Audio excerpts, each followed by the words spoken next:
Welcome to our continuing series, Questions and Answers, from the works of Sri Aurobindo and the Mother. Today, Nobility, Part 1, from the Mother. The aim of the psychic being is to form an individual being, individualized, personalized, around the divine center. Normally, all the experiences of the external life, unless one does yoga and becomes conscious, pass without organizing the inner being, while the psychic being organizes these experiences serially. It wants to realize a particular attitude towards the divine. Hence, it looks for all favorable experiences in order to have the complete series of opportunities, so to say, which will allow it to realize this attitude towards the divine.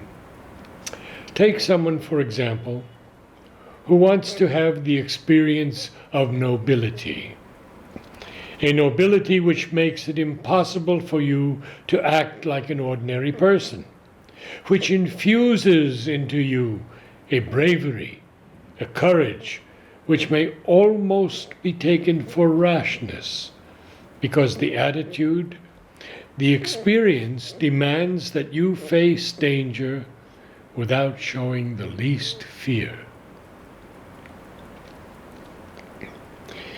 In Flowers and Their Messages, we find that Mother has revealed to us that a very large magenta or royal red dahlia vibrates with the significance nobility.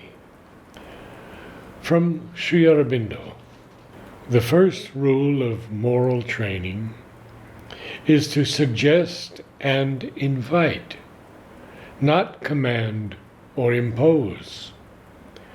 The best method of suggestion is by personal example, daily converse, and the books read from day to day.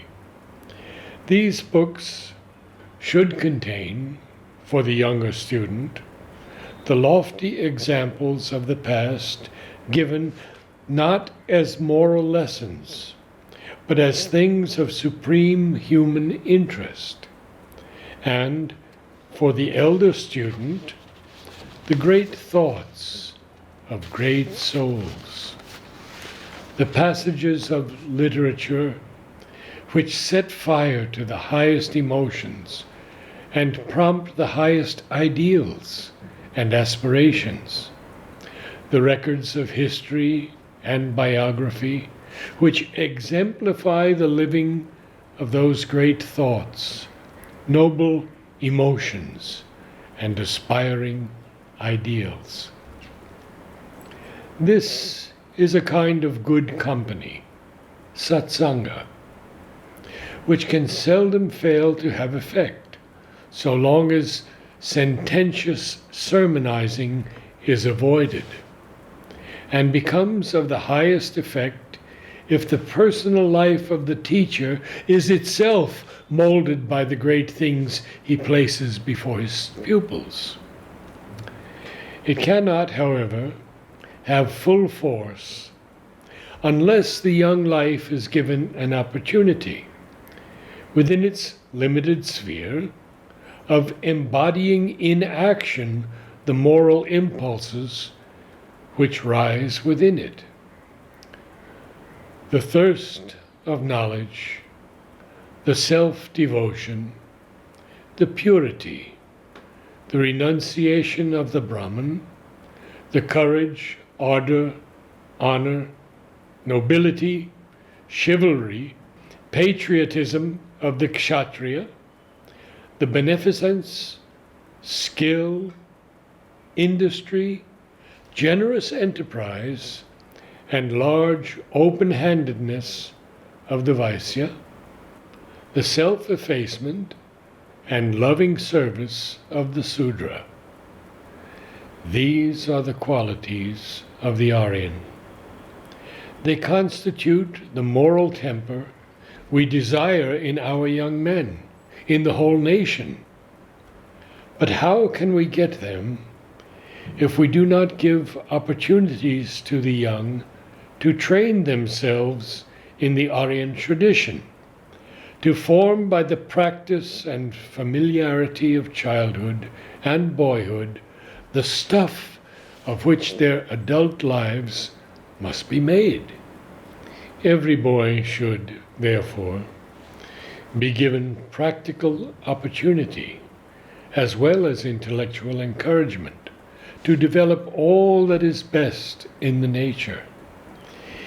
If he has bad qualities, bad habits, bad samskaras, whether of mind or body, he should not be treated harshly as a delinquent, but encouraged to get rid of them by the Raja Yogic method of samyama, rejection, and substitution.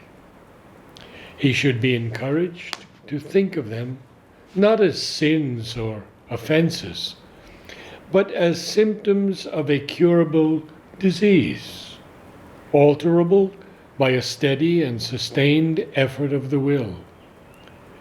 Falsehood being rejected whenever it rises into the mind and replaced by truth, fear by courage, selfishness by sacrifice and renunciation, malice by love. Great care will have to be taken that unformed virtues are not rejected as false. The wildness and recklessness of many young natures are only the overflowings of an excessive strength, greatness, and nobility.